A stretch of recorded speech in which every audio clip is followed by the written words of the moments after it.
Okay, everybody, welcome to the meeting for the BuzzTouch plugin developers. We're here to review the new Android Core project and its revised plugins. David will be presenting to us his work to date, and there's been a lot of progress since we met a few weeks ago. So with no further ado, I'll turn it over to David Book. He's the chief cook and bottle washer at BuzzTouch. Go ahead, David. And I haven't been washing any bottles today, so I guess I should probably get in the kitchen and do some dishes. But yeah, so nice to be back, everybody. I see a lot of the same names in our Hangout, which is great. And it really is nice to have kind of that consistency because we can kind of build on some of the the things that we talked about last time. And so today what we're going to be doing is we're going to be talking about this. We're going to be continuing the conversation about this core project and talking about what it is, why it exists, and kind of how it fits into the whole ecosystem. We talked last time about why we did it, so I'll just revisit that for a minute or two because I think we all know why we did this, but we'll revisit that. And then today we're going to talk mostly about how to add plugins to your project or how to drag them into your project, existing plugins, and not necessarily making new plugins, although that's part of the conversation you'll see when I kind of explore that a little bit. We're also going to be talking about a little bit of a change in kind of the workflow and the process as it relates to Android. When you download a project from your control panel, we're considering some changes in terms of how that process goes. And so I want to talk a little bit about that. And really what the goal is that we'll really simplify it. That we'll really simplify it. And because we want this to be as easy as possible for developers. And sometimes the way that the flow works, we're not speaking to developers, we're speaking to people who have never done this before. And so we want to make sure that we kind of talk in terms of the developer terms because everybody in this meeting, in this audience, we want to get our hands dirty. We want to see code and we want to understand a little bit more completely how it works. So I'm talking about, so I'll be reviewing some process stuff. So let's start with the Android Core, which I have running on two different simulators right here. I've got a regular 4.1 simulator running right here, and I have a 4.2 simulator running right here. And I'm assuming everybody can see my screen. And this is an important distinction, and this speaks to the original thing that we talked about 2 weeks ago. Why did we do this? Why did we do this? So in 4.1, you'll notice in the top right of the action bar, or more appropriately in this context, just the title bar, there's no button up here. There's no button up here. And that's because this device has a hardware menu button. So lots of the devices out there still have a hardware menu button. The 4 buttons on the original device were home, hardware, back, and search. And so if I tap the menu button when I'm running this BuzzTouch Core, this has no plugins or anything in it. When I tap the menu button, I get a context menu. Down here, see how it's slid up from the bottom? And so that is kind of the way that Android has always done it. So hardware menu button exposes a context menu. Generally, it slides up from the bottom. There are some devices where that slides in from the top, but most of them slide in from the bottom. But the newer devices have a software set of buttons. They don't have that 4th button. So in this context, this device, which happens to be a tablet that's turned on in portrait mode, in landscape mode, you'll notice the 3 buttons along the bottom are software based. There's no physical there's no physical menu button. And that's a significant difference because as newer devices are coming out, in fact, all of them are coming out, they don't have a menu button on the hardware, and instead they have this idea that you have an action bar button up here in the top right of the action bar. So this is a software button that exposes the same type of menu choices as the hardware button on the older devices that still have the hardware button.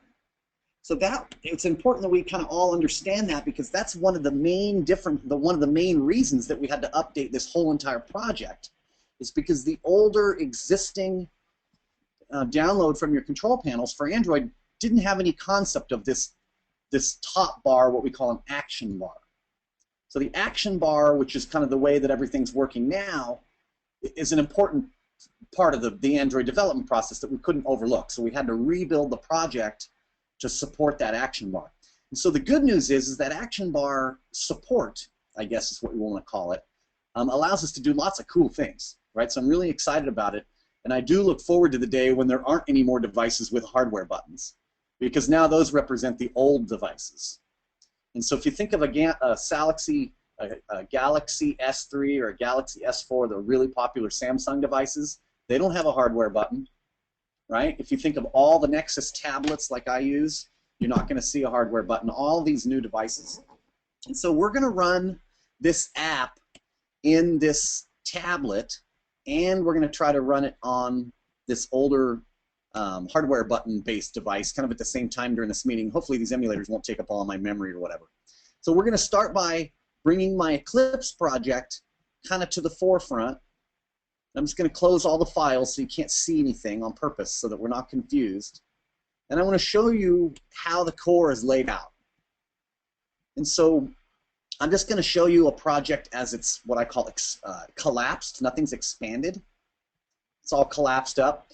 There's nothing different about the structure of a new Android project versus an old Android project. And for those of you who have looked at the core before, you'll notice that it's the same thing, right? In terms of the structure, the resources with your layout files and your drawables, and your assets are still the same, and the source directory, which has got a couple of subdirectories, and then your package in the Java class. That stuff is all organized the same way.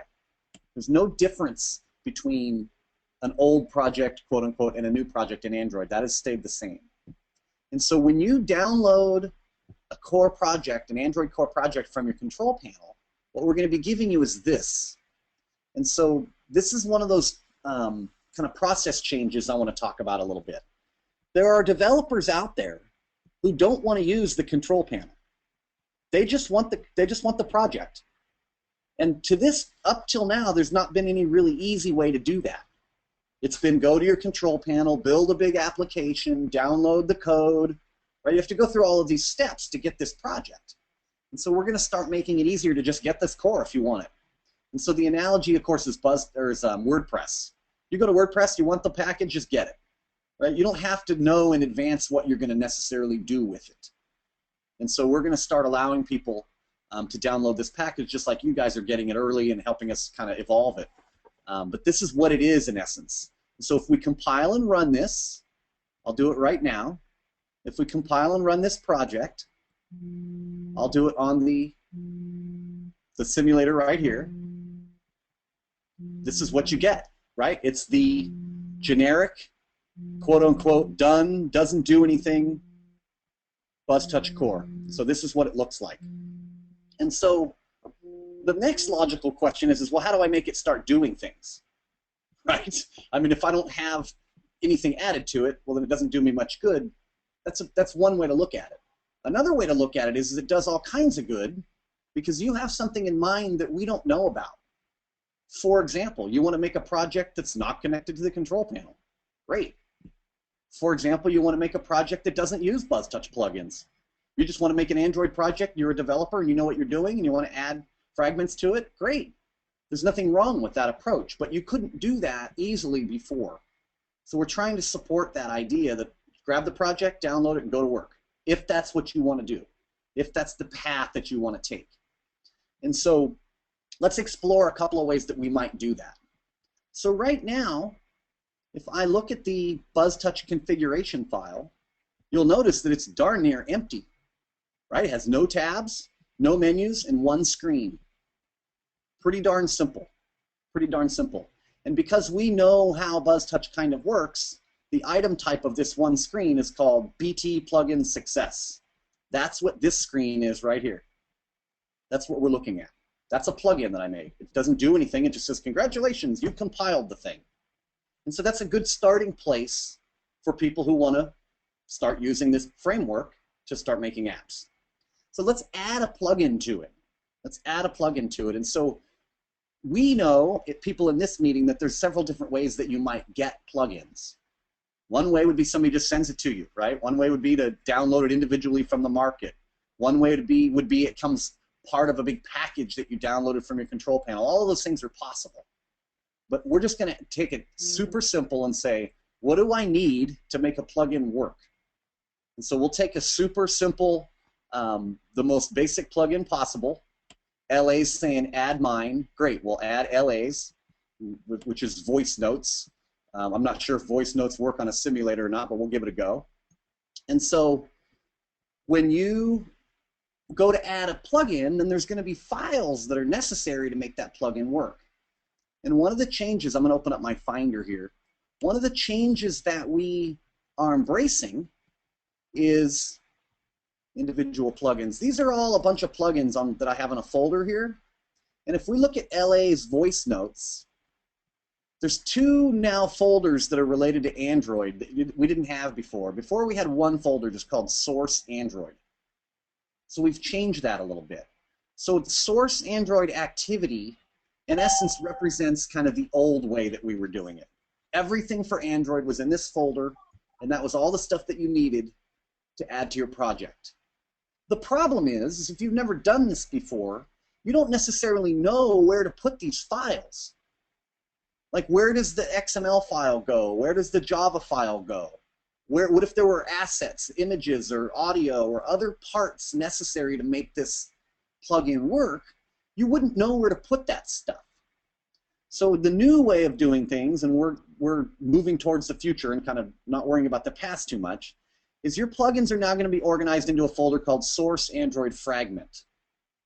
So for the short term, they're going to be both, right? Because these plugins need to keep working in these older projects. But in the long term, you won't have these. You'll just have this fragment folder. And inside of it, you have a more accurate representation of how an Eclipse Android project looks. So the layout of these folders in this plugin match how an Eclipse project is set up. And I'll show you why that's important. So when we go to add LA's Voice Notes plugin, all I need to do is understand that, hey, there's some resources in the layout file. You know, resources, layout, 2 layout files. Great. If I look at my project, I know now that in resources layout, that's where I'm going to add these files that are part of this plugin package. Resources layout.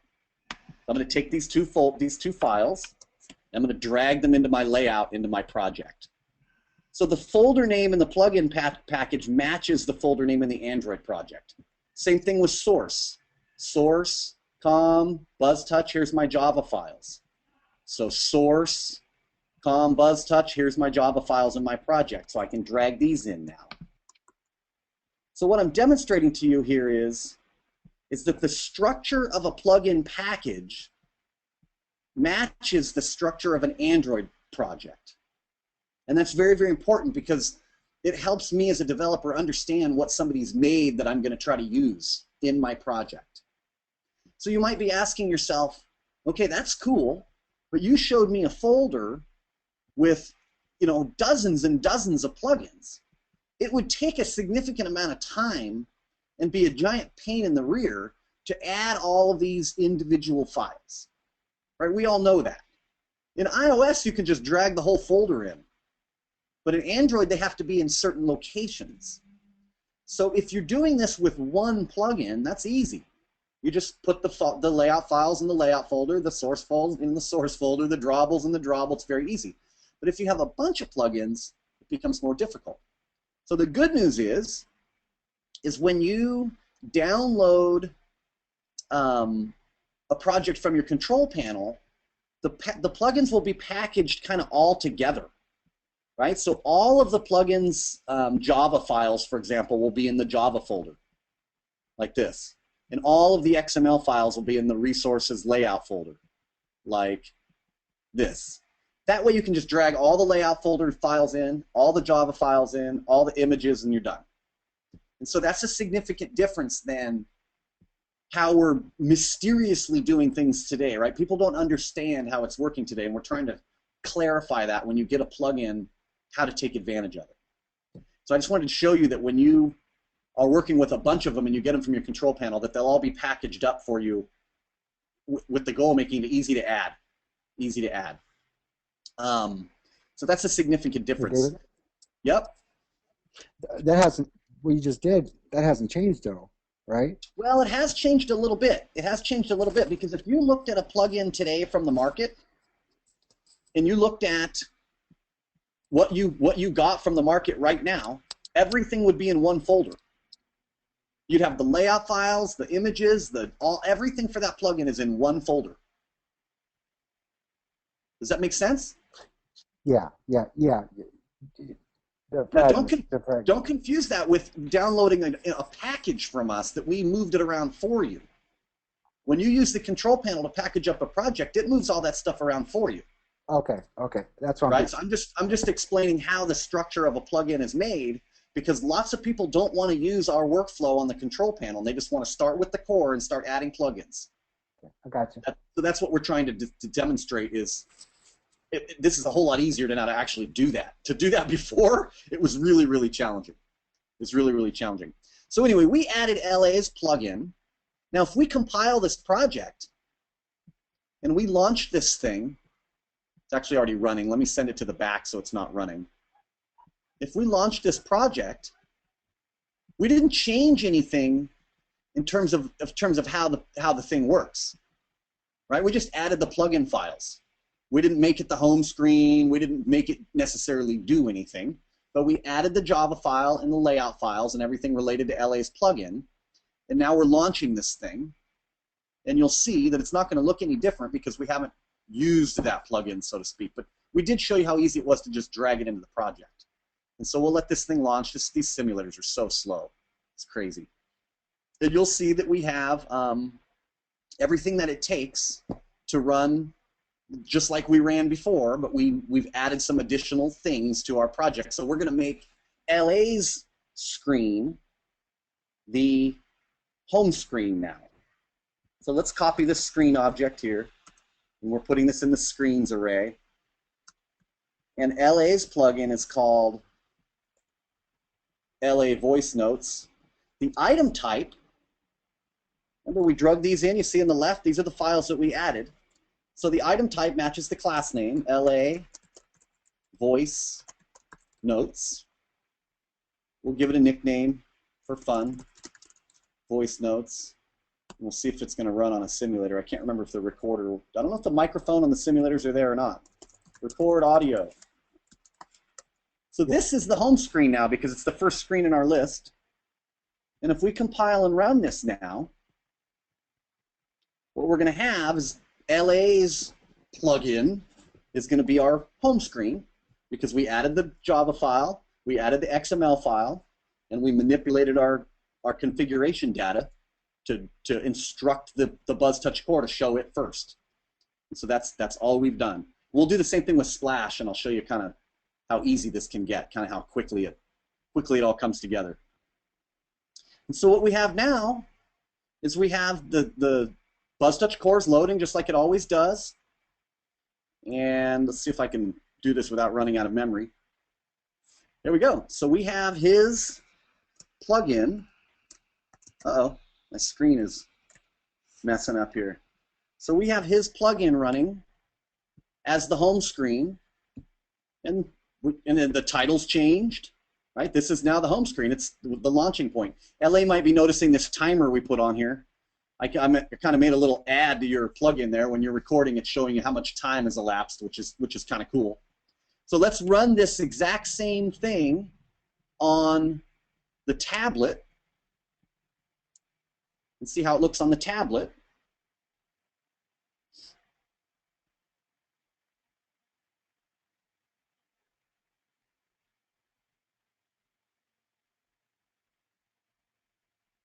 So same thing, right? We have a context menu in the top right, which we can get into in another lesson, how we developers can customize this menu for our screen. And then we have a hardware button on the older devices that does the same thing, but it slides it up from the bottom. So let's, just for fun, let's redo something. Let's add another plugin just for fun so we can kind of review what we just did. So let's add a splash screen plugin. So we'll use the standard BuzzTouch Splash. So I'm going in the folder for it. I see it has some resources. It's got an animation folder. Cool. So I need to drag that stuff into the animation folder into the project. See how this is working here? The plugin is organized just like the Eclipse project. We've got something in the animation. We've got a layout file. I'm dragging that in. And then we have some source, which is the Java file. So I got to drag that in.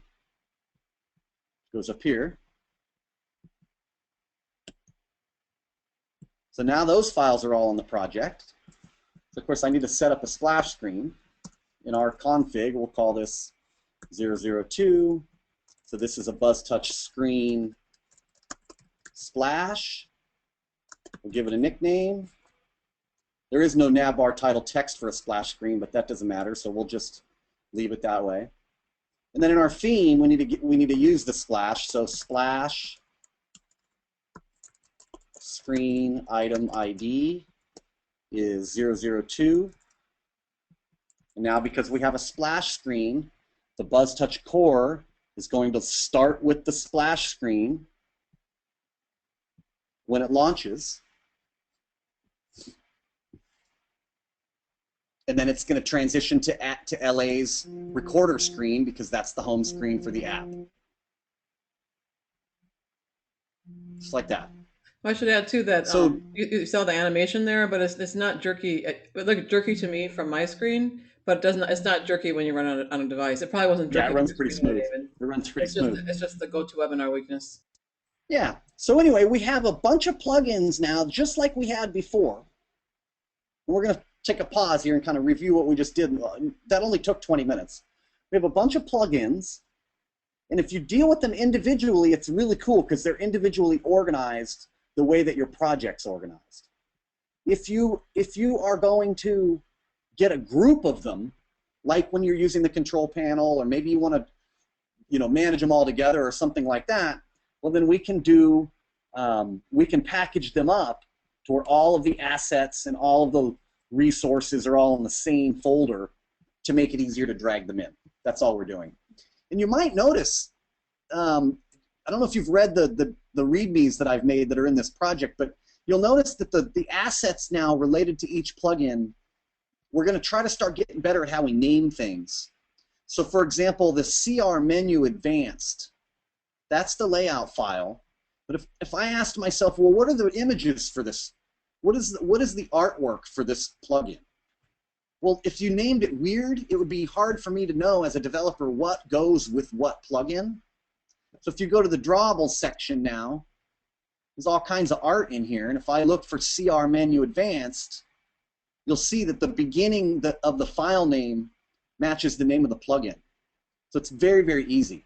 If I want to know all the layout files for the CR menu advanced, then I know that this one, this one, this one, this one, and this one, and this one are all related to that plugin because they begin with the plugin name, and it just makes it way easier when you're dealing with lots of files. Or imagine in a different context, imagine you're looking at your Android project that's full of all the plugins. You don't want to be having to figure out what goes to what. You don't need to reinvent that every time. Just follow the naming conventions, name your plugin, then all the assets for your plugin are going to start with that name, and it'll be easy. It'll be easy. And so that's that. Let's do one last thing before we start taking a bunch of questions. Let's make a plugin, right? Let's just make one. And so if you were to look at the README, which is in the core folder here, README plugins, just like this. I'm going to just kind of go through what I'm trying to say. I'll just show you how quote-unquote easy this can be. So we have individual plugins right here. Let's choose a simple one. Let's choose the, I don't know, blank screen one, just for fun. If I wanted to make my own plugin, this is how I would do it. It's literally copy and pasting and changing some things, and off you go. So I'm going to copy an existing plugin. We'll call it screen blank. Just going to paste this in my, you notice I'm not working in Eclipse. I'm just doing this in Finder, right? I can do this in Eclipse, but it's much easier outside of Eclipse. So let's give this thing a new name. Let's call this, I don't know, Wednesday. We're call this Wednesday. That's the name of our plugin. I don't know what it's going to do. But because I copied the blank one, I already have the structure of how this thing's supposed to be. Okay, I'm not going to worry about the old days. This isn't going to work on the old BuzzTouch platform, so I'm just going to get rid of that. I could change it. I don't have to, but I'm just going to get rid of it for the sake of this discussion. Resources, I'm going to need a layout file for my Wednesday plugin. And because I read the README, I know that the layout file should be named the same thing as my plugin, Wednesday. Fine. I just renamed the blank one. That's all I did. I'm going to go to this Java file, and I'm going to do the same thing. I'm going to rename this to Wednesday. But I'm going to start with a capital letter because Java files want a capital letter, and again, that's in the README. Now, I changed the name of this class, the file name, but I didn't change the fact that it was a BT screen blank class in Java, right? So I got to open this up real quick because all we're doing is copying. And look how short this is. It's not a public class BT screen blank. It's a public class Wednesday. Wednesday, I think. I always spell it wrong. And then we don't want to use the layout file from screen blank. We want to use the Wednesday layout file, right? And instead of this little message down at the bottom, let's change this. It says, this is the Wednesday plugin. Okay, so we're done. We just made a plugin. It's not in my Android project. So let's add it to the Android project. So go back here. Here's our Wednesday folder. We've got a layout file we need to add, the Wednesday layout. Like that. We have one other file, just the Java class, because this plugin doesn't have any images or doesn't have any audio or anything like that. We'll add the Java class here. There's no animations for this plugin. There we go. So we've added it to our project. If I look at it now in the Eclipse development environment, it looks kind of the same as in my Notepad thing, but I don't have any red errors because I changed this stuff before I added it to my project. I could have just drug it all in and then changed it around, but I don't like seeing all the warnings and everything that Eclipse gives me. You know, when you have duplicate class names and all these different conflicts that a lot of us don't understand. I understand them, but I'm just trying to demonstrate that you don't need Eclipse to do that. So cool. So let's load Wednesday as the home screen. So instead of LA's voice notes, let's do the item type is Wednesday. If I can spell, we'll call this thing Wednesday. And in the nav bar, let's put hi Joe. And that will now become our home screen because it's at the top of the list. We're not using tabs. And that plugin's going to be blank. We copied the blank one. Remember, we copied the blank plugin, but it's going to have a little message that we posted at the bottom of it. You'll see the little, we call that a toast in Android. So this is the Wednesday plugin. It's blank. But it's a plugin and it's running. So let's do something to it. Just for fun, let's go back to our layout. It's an empty layout because remember we copied the blank. Let's add, I don't know, let's add a button to it. I usually do this in code. Where are my buttons? Palette. Here we go. We add a button there. What if we run it now? See, there's our button. So we just drug a button onto that existing layout. The button's not going to do anything, but it's there. And we're just demonstrating that if you start with stuff that already exists, you don't have to necessarily know a ton about how to do that. I should get rid of this splash screen so we don't have to keep watching it. And there's our button. So pretty easy, pretty easy. I'm going to stop there and let's take a couple of questions because we could go on and on and on and on about, you know, all the different options and stuff, which is some things that I'm going to talk about when we end this meeting. Got a little bit of an announcement, but I'm going to stop sharing. Well, I'm not going to stop sharing my screen so I can show people when we ask. But so let's say, Mr. David, I can start. I can start at the bottom. Or Sue, do you want to organize these things? I'm not real sure. Well, there's two questions in here from Mr. David, and then Yep. Chris had a question. So maybe start with Let's those start with two. Mr. David's here. So is it the last one? We would have the control panel disconnected since it won't recognize the screen new Wednesday plugin and then override our JSON, right? That's a great question. That's a great question. So David, I would say it all depends. If you're using the control panel to create your JSON data, and then you download your project, you're right. It wouldn't know anything about that Wednesday plugin we just made. It's not in the BuzzTouch world, right? We started with this core, we made a plugin, off we went. So having the understanding is important, right? And that's the part that we're trying to clarify is wait a minute, Wednesday's not in my control panel, so how do I add it to an app? Which takes us to kind of the next part of understanding. The next part of understanding plugins is getting your head around, okay, there's the Android part, and then there's the iOS part, and then there's the control panel part, which we've also simplified a great deal. This meeting's been about Android, not about how to get things in the control panel, and I'm excited also to show you all the work we've done in that world. But yeah, you're exactly right. That's kind of an outside of the control panel thing. And keep in mind that, and this is what we've learned a lot, is that lots of people who use BuzzTouch to run their apps don't use the control panel. Mm-hmm. That's an important concept. Just like lots of people that run WordPress blogs don't use WordPress plugins. They get the package, they hack it up, and they love it. And so it's the same idea with us. But now we're not making it easy to get the package. And that's what we're trying to simplify, is this understanding between what BuzzTouch Core does and what all these plugins do. And so that's a great question. And so then Chris was next. Are you muted, Chris?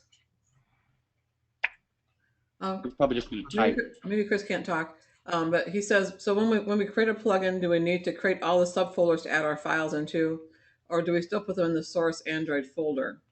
So we can jump ahead to when the plugin market opens up and we start to. Yeah, if you're going to make a plugin that's, technically you shouldn't do it differently if you're going to put it in the market or not. So we'll just talk in terms of you assuming you're going to put it in the market. And so yeah, you're going to have your plugin is going to be organized just like this. You're going to have a resources, layout, and a layout file. You might also have, depending on your plugin, you might have something like this. You might have assets, and inside assets, where'd the assets go? Inside assets, you might have BT audio, and inside your audio folder, you ship an MP3 with your plugin or something. And so depending on what parts your plugin needs to use is going to determine how it's organized. And that's how all of these plugins are already set up. So for example, the quiz. The quiz requires some audio, right? It requires the resources for the images. It requires the resources for the layout. So yeah, so in the control panel, when you make a plugin, if you want to use the Make New Plugin tool, it will create the structure for you, and it'll put all these blank documents in there just like we're doing now. And so you won't have to understand that, although you should understand it, because if you're making things in Android, this organizational structure, resources, layout, drawable, resources, animation, right? That's how they're all put together, and so it shouldn't be too complicated, as you kind of go. And so that makes perfect sense, but ultimately it just makes it much more portable, and much. Oh, it seems very logical, and once the users figure out how to do it, we're all going to get just used to that anyway. So it'll just be our way of doing it. It'll be more like how. And remember, this has nothing to do with the flow of using the control panel to download your app. If you do that, it'll still be all done for you, right? That doesn't change. That doesn't change. This is just in the event that people want to understand at a more deeper level how this works. Is kind of what this conversation is all about. And so there are developers out there who aren't embracing our concept because we're not transparent about this exact kind of stuff. Like, how does this work? And so we're trying to show them more clearly through some written down things, through some webinars, through just the way that the deliverable works, how that all goes down. And so that's a great question. Do we have any other questions? Nothing else. I've got here's what I would like to know. Yeah, none's written. I've got a question for all of you guys, and maybe we can start. Maybe somebody can volunteer and throw a forum post together or something. This project, if you look at the README and you look at the PDF, this project, the core project, is Android 3.0 and above. I'm compiling it with 4.0, and we don't need to get into the whole crazy conversation about, you know, how the libraries work and everything. We can if we want, but I don't want to spend too much time on it. I'm compiling with Android 4.0, but my minimum SDK version, hang on a sec here, in the manifest, and this is how the core is going to ship. The minimum SDK is 11, which means Android 3.0 or above. What I would like to know is, all of us don't use the same kinds of devices. We all use different kinds of devices. I would like to know, does this core project indeed compile on 3.0 and above on everything? Right? I'd like to know, like, who out there's got Android piles of phones? Like, I've got some, but I don't have them all. And it would be interesting to see if we can get the core to crash without any plugins in it. Just download it and compile it. And it should show you the little green check mark, and it should say congratulations, and it should do that without failing. And so that's not something that we're ever going to be 100% confident in until we, you know, the more we hear, the better off we'll all be. And so there's this idea that old code is good code. And this is now new code. It's 2.5 weeks of you and I kind of getting our hands on it. It's, you know, 3 or 4 months of me and I breaking the heck out of it, trying to figure out how to crash it and trying to get it fast. But I'd really like to see a forum post with, like, hey, I put this on a Galaxy whatever and it didn't work, or it did work. Only the plugin developers have this. The rest of the forum doesn't have it. Correct. So correct. So okay. So what? So just if it's in the forum and they want it, they join, hang out with us in the developer group. That's right. Yeah, you're welcome. All members are welcome. So maybe if you're a member, just explain the context when you put on the forum. You know what? Yeah, we had a great meeting. I'm using the new core. It's awesome, and it crashes on this. Yeah. Or whatever. If you want it, or it works perfectly. Yeah. Yeah. And LA's saying you can't lock a forum. I don't want to lock a forum. I want the members in our community to know that this is what we're all doing, because we're working our butts off. All of us, you guys in this meeting, are helping us make this software better for them. And I don't mind them listening in. To a conversation. Show that there's 70 plugins, and David redid 70 plugins and put them all in those little folders. So crazy. It's crazy. So yeah, and so I'm really, really excited about that. So let me talk about a little bit of news, because I don't see any questions flowing in. It's 20 to 2 already. The first most significant news, I'm going to put Chris on the spot, but Chris Riddell, who's in our camera, if you can't see him on the screen or whatever, Chris1 in the forums, is officially joining our team starting tomorrow. Yay. So we're super, super happy to welcome Chris aboard to help us in a lot of ways. And so Chris is not, he's not going to move to Monterey. He's not going to come live in my house or anything like that. He's got a professional life going on. He's a professional guy, and we're absolutely thrilled to have whatever amount of time he can give us. And we've agreed on a little bit of time. And we've agreed on some responsibilities in the early days, and we're going to start there.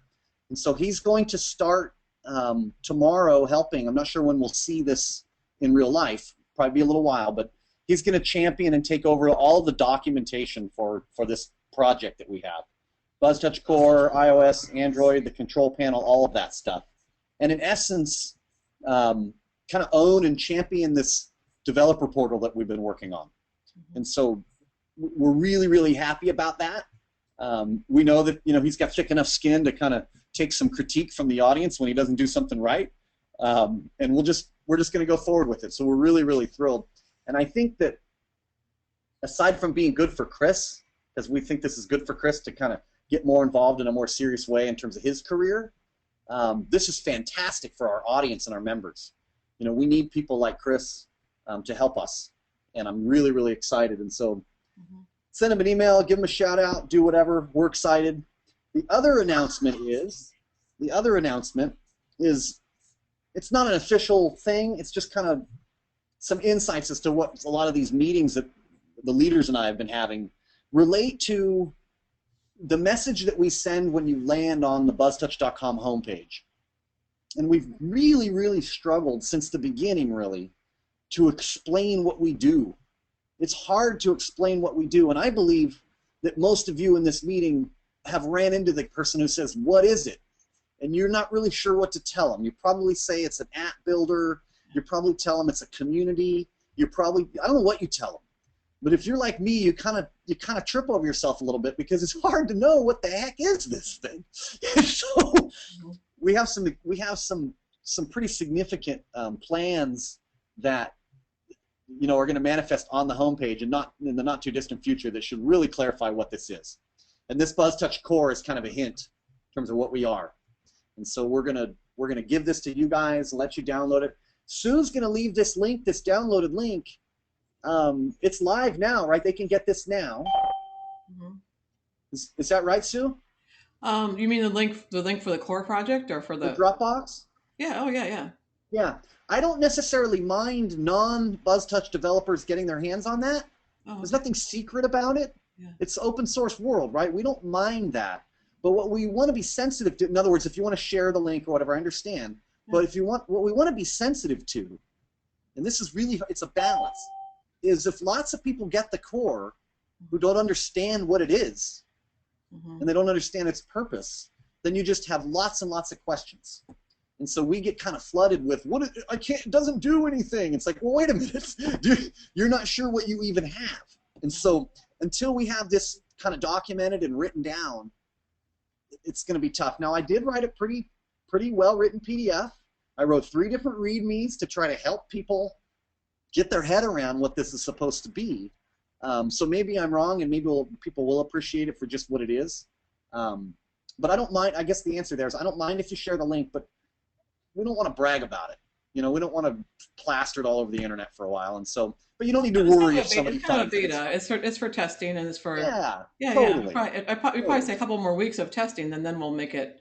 I don't know. That brings up a good question. I mean, one thing that the download server's done, it's ready to be turned on, and we can allow folks to package up their apps with the new core, like right now. But I'm a little concerned about that. I want to give this a little while to kind of simmer. Maybe we learn something about it. The last time the core came out 2 weeks ago, we learned a lot of cool stuff about it. A lot of cool stuff.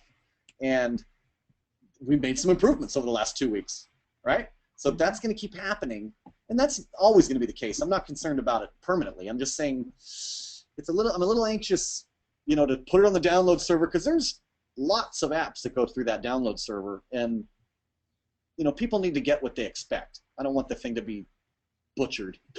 Hey, David, since last week, didn't you decide to allow people to choose to download the old version if they wanted to? What you're going to see is when you go to the control panel and download your app, you're going to have the option of downloading the old or the new. And this is not ideal. This is not ideal, and it definitely does not speak to simplifying our message, right? I'm not claiming that does, but it's absolutely necessary because a lot of people still like the original stuff. I mean, Mr. David's saying, hey, 1.4 back in the day, totally. And so the only difference between this project and the last project is the fragments and the activities and how the plugins are packaged. And I just don't see any benefit of putting together one of those older packages myself. I just don't see any benefit to it. So we would certainly encourage people to use the new platform, but we also know and we're sensitive to the fact that people are kind of midway through an app and they don't fully understand what they're doing and they want the code again, and that's fine. We're not gonna tell them no, but eventually, that'll just kind of disappear, and everything will be 3.0 and above. So I'm super stoked. It's possible to have an app that does both very, very easily. It's not. That brings up a good question. In fact, I'll pose that as a question because you kind of did, but kind of didn't. I'll say, well, what if I want to run the BuzzTouch Core that I can download right now, this new one, on old phones? Old phones.